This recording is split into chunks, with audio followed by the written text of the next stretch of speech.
Hey everybody, this is John. I'm going to do a quick position review on the free video tonight, and I want to just talk about structuring a trade. So we're going to look through 4 trades here. First is SLV. SLV, I like long-term higher. So on this, you can see I've got the October 18 calls. Okay, those are in the money, whereas opposed to out of the money, which would be like buying the $21 calls, right? And the idea with this is just to be able to hold on to them and what I call participate in the move. So if we look at this, on the monthly chart, we've been just slamming into 1942 on the futures, and we just haven't been able to get through there.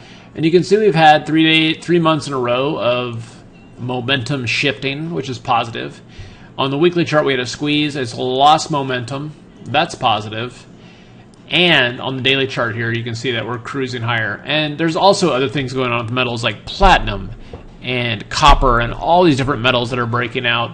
And from a stock option perspective, SLV is one of the easiest ways to participate in this. And by buying October calls, I want to be able to participate in potentially a decent move that would retrace back to $26 in silver. Okay, so to construct that trade is very simple. I like it long term, so I bought in the money calls many months out, so it's something I can sit on. Amazon, on the other hand, is a shorter term trade, and I'm looking at this daily squeeze on Amazon, and I'm just looking for a little bit of a pop higher, not a massive pop higher. Okay, so how do I construct that trade? Well, what I did here is now normally you don't actually have to buy the stock. I just bought some stock to mark the trade. It's like, you know what?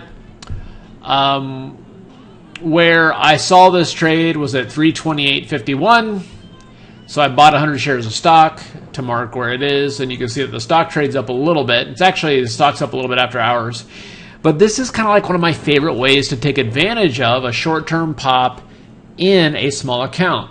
So I bought the 325, 340 call that expires next week, right? Give us a little bit of time. Sold the 315, 310 put spread. That's one standard deviation out of the money. And also sold the 330, 325 put spread, which is at the money.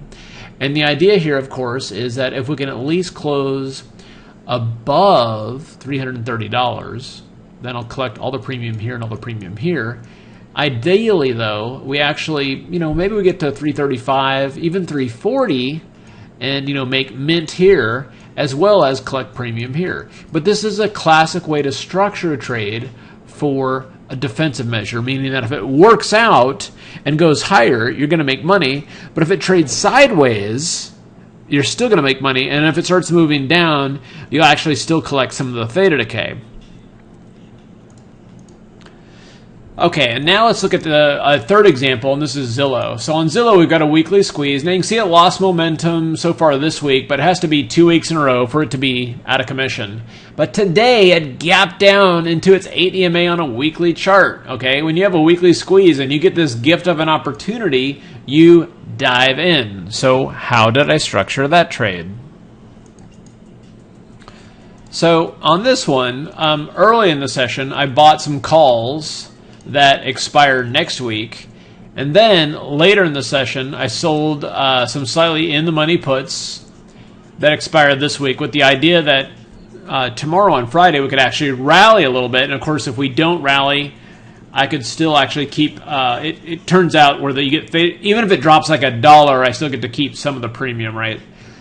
So I sold the 133 puts there and there. Then I got the 128, 123 put spread, which is more conservative, as well as selling some of the 130 puts. So for Friday, the best thing there can happen to me is that Zillow, which was trading as low as 124 today, can close above $133. And if it doesn't, obviously I'll have to sell it.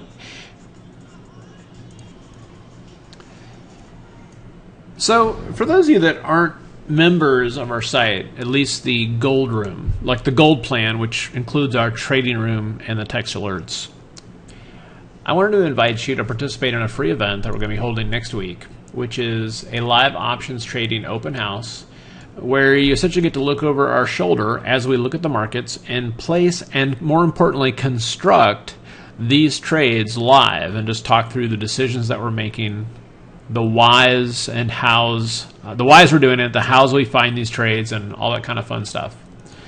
So this will be Wednesday and Thursday of next week, July 16th through the 17th, and it'll be during market hours, which is 9:30 to 4 p.m. East Coast time. You'll get access to our live trading room free for 2 days. You're going to see what stocks and instruments that we trade, learn which trades are working best in the current environment, as well as how we construct these trades. All right?